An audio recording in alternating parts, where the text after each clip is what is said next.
Good evening, ladies and gentlemen. My name is Amir Emadi. You can call me Amir. I am a human rights activist among the Southern California Iranian American community. I am also studying international security and conflict resolution at San Diego State University here in California. As you all know, this summer marks the first anniversary of the uprisings against the government in Iran. In a matter of months following the starts of the protests, something that started as a domestic demonstration grew to a global movement.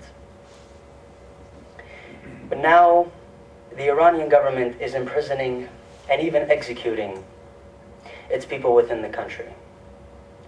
Among the irrelevant reasons used to justify these actions, the Iranian government has focused its lens on those who have family in Camp Ashraf, home to 3,500 members of the People's Mujahideen of Iran, also known by their acronym, the PMOI.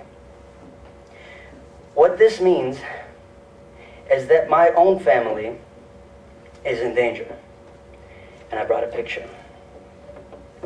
Because in fact, I have 15 members of my family who have already been imprisoned inside Iran.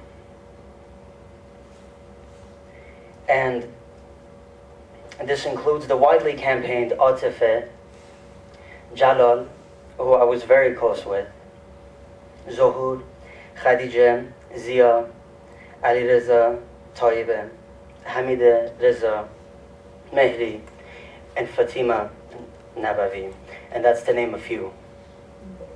Their only crime is solely for being related to the 17 members of my family in Camp Ashraf. And this is who you see here. It includes my aunts, my uncles, my cousins, and even both my parents, who I have not had the opportunity to see since I was 4 years old.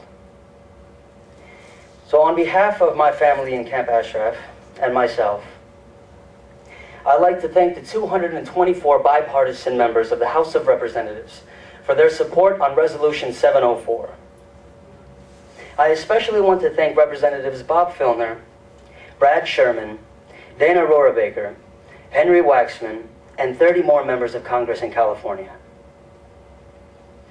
The policies and decisions made by the Iranian government that allows for this type of detriment is proof that the Iranian government is not looking for the best interest of the people or anyone by neglecting its own citizens. This is why it is very frightening to the world that Iran has a nuclear program.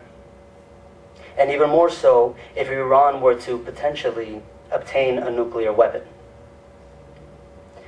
So, what needs to be done outside of Iran to help the people in Iran and prevent the government from becoming a nuclear power?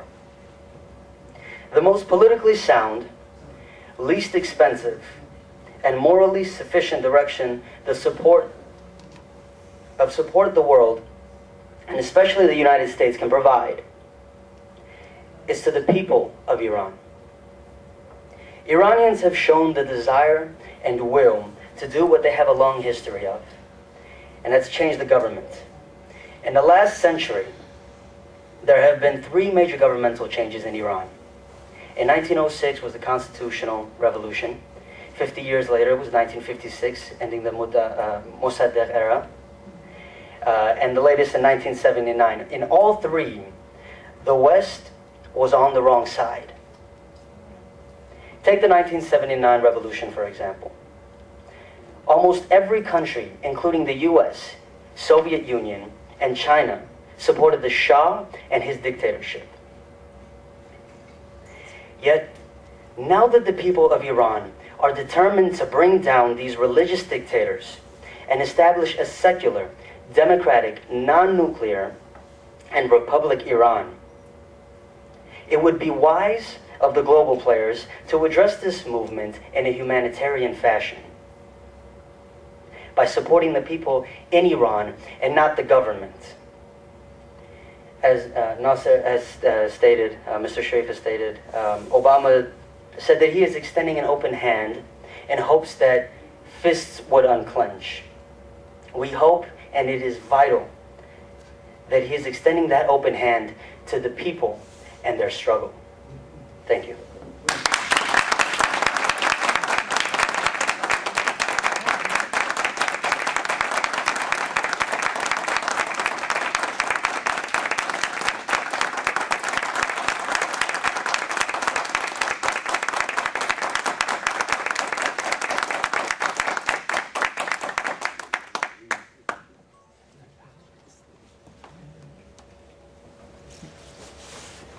I'd like to share with you a message from